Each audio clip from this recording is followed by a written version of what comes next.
this multimodal and multiliterate educational practices presentation by Chantel Martino.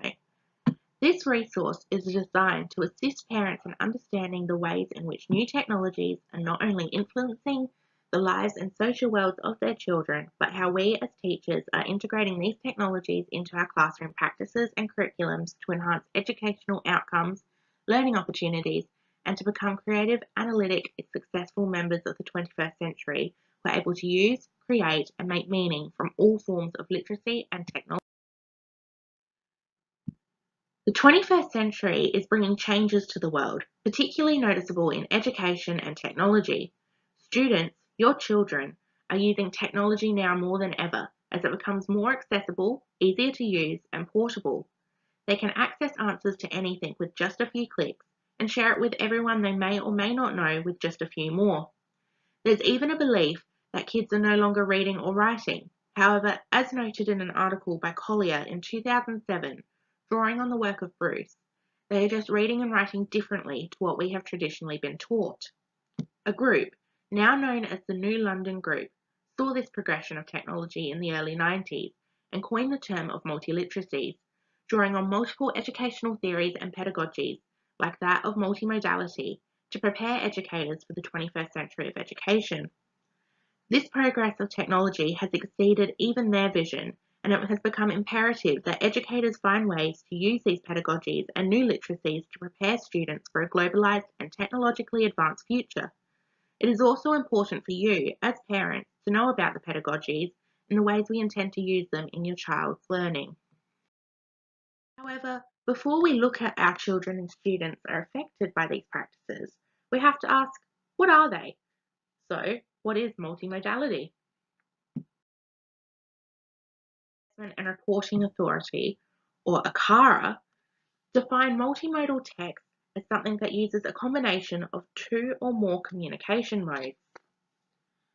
So, when your child posts something to social media, such as Facebook, or to a blog or wiki, and they use a combination of text, pictures, GIFs, and videos in the same one, they are being multimodal because they are using multiple modes of representation.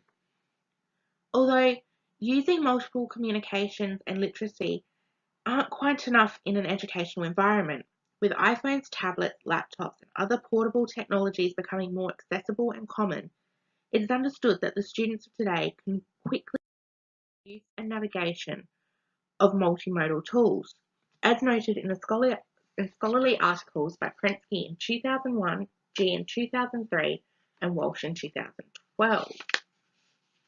Walsh expanded by saying that multimodal literacy is when students make meaning from multimodal text, which can occur through reading, viewing, understanding, responding to, and producing and interacting with them. These multimodal texts can be anything from video clips, Twitter or Facebook posts, blog posts, audiobooks, interactive games, and much more.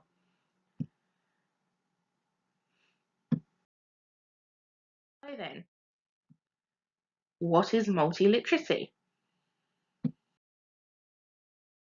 Literacies connect with and expand on multimodal text. According to Clantis and Cope, two of the major researchers behind this theory, and part of the original New London Group, it refers to two major aspects of language today. One, the various ways available of making meaning in different cultural, social, and other contexts. And two, the use of multimodal means of representation and creation.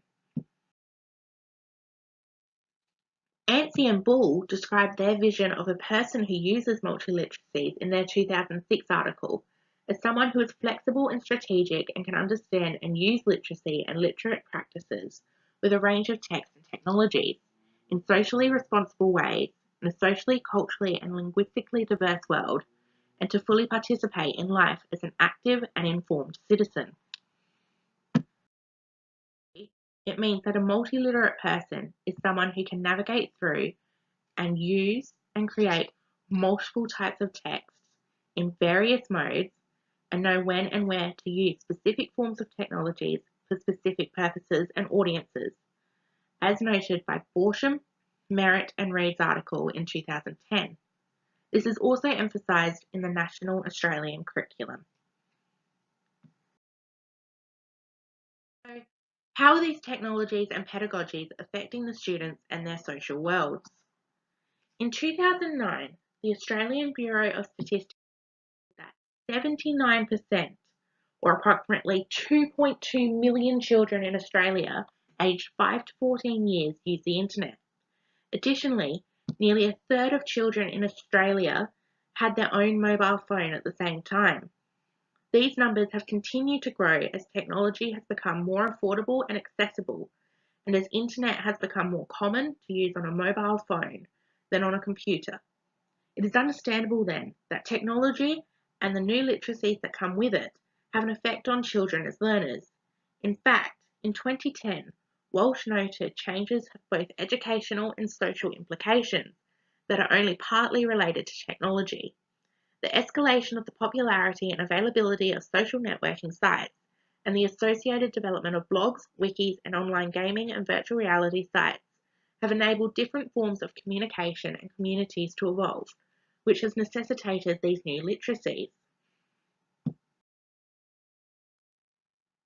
This ease of access to technology is having a great impact on their learning in classrooms.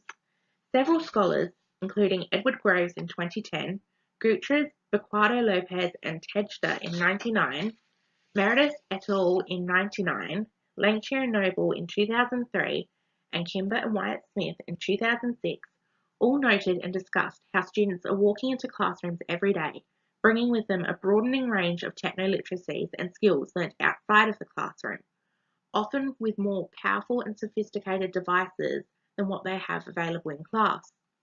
Kimber and Wyatt-Smith continued by saying that young people's out-of-school experiences with new media can mean that students find the presentation of school curriculum less challenging, less relevant, and less engaging. Is it any wonder, though, when they enter classrooms and are asked to put their technology away, when they come from a world filled with instantaneous communication and the use of GIFs, memes, and videos for communication? Why should they need to ignore it in their classroom where they spend most of their day for 13 or more years? As Walsh noted, the increased accessibility and mobility of digital technology has rapidly changed the way we communicate, and these changes intensify the need to clarify the relationship between literacy and technology, and education in general. And as discussed earlier, technology is continuously advancing, so the literacies and practices for them will need to advance and adapt as well. What better place to do this than in the classroom? Therefore, what are we, as teachers, doing to prepare your children for the 21st century of technology and literacy? Creating pedagogies and curriculums that incorporate 21st century literacies for your children in the classroom. Educators have had to acknowledge that to be fully functioning in the 21st century requires using new literacies that include the skills, strategies, and disposition necessary to adapt to changing technologies influencing all aspects of life. By doing this, we're preparing your children to be able to adapt with the advancing technologies and be prepared to navigate, use, and create with it, no matter the advancements. As Cope and Kalantzis noted in 2009, we don't want to simply teach the structure or forms or modalities or genres or discourses, because in today's world especially, they can only open up the receding horizons of complexity and diversity. Rather, it is to design learning experiences through which learners develop strategies for reading the new and unfamiliar in whatever form they may manifest themselves, and to then be able to make meaning from it and create their own texts as well. Using technologies and lessons to include in the curriculum that will allow students to take advantage of the multimodality and multiliterate environment, teachers are making a conscientious effort to find one that enhances learning opportunities and outcomes, and are not used simply to replace old ways of teaching.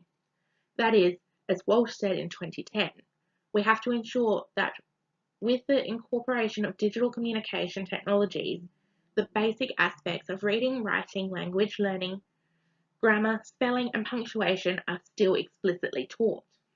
The technologies that are chosen have to be considered for the extent that they are incorporated, so that they can be used as the medium of the message changes, comprehension processes, decoding processes, What counts as literacy activities must change to reflect readers' and authors' present-day strategies for comprehension and response.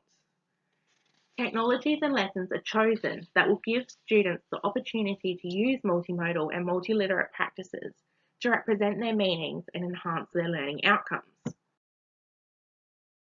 Incorporated straight into the teaching pedagogies in classrooms, from writing a narrative and presenting it as an audio dramatization, video, or animation, to creating opportunities for students to respond to classroom text by creating interactive games, using Twitter for quick response checks, or simply using Microsoft PowerPoint to create a recorded presentation, just like this one, to fight social anxiety or nerves. Multimodal and multiliterate practices can be incorporated into literacy learning easily and in all other areas of the curriculum too. The power of choice is a key aspect for myself as a teacher of 21st century literacies, as some learners may be more comfortable in one mode or another. It may be their preferred mode of representation or what comes to them easiest, what they're good at, the mode in which they best express the world to themselves and themselves to the world, as said by Cope and Noble in 2000 and Calantzis in 2009. By using these practices and technology in the classroom, teachers are engaging and engineering ways to keep your students engaged and interacting with their learning. As Walsh noted, classroom evidence demonstrates that teachers can combine students' print-based literacy learning with digital communications technology effectively. This outcome was achieved by teachers recognizing the need to adapt classroom communication to those digital communication practices that students access outside school and that will be significant in the future for their students. As you can see, teachers don't want to erase the curriculum in favour of technology. We don't want you to think that we're being lazy or finding ways to make our jobs easier. The opposite is true. We have acknowledged the importance of and constant advancement of technology and the ways they are impacting the lives of your children. As their teachers, we are actively seeking ways to incorporate these technologies and the literacies they use every day outside of school into their learning, so that they can become active, well-informed, critical, creative, and responsible members of society. We are doing our best to ensure that they'll be prepared for the unknown future, and multimodal and multiliterate practices will assist them in navigating those waters. As their parents, you have the right to know what is going on in their education, and I hope this presentation has helped you in understanding what teachers are doing to get them prepared.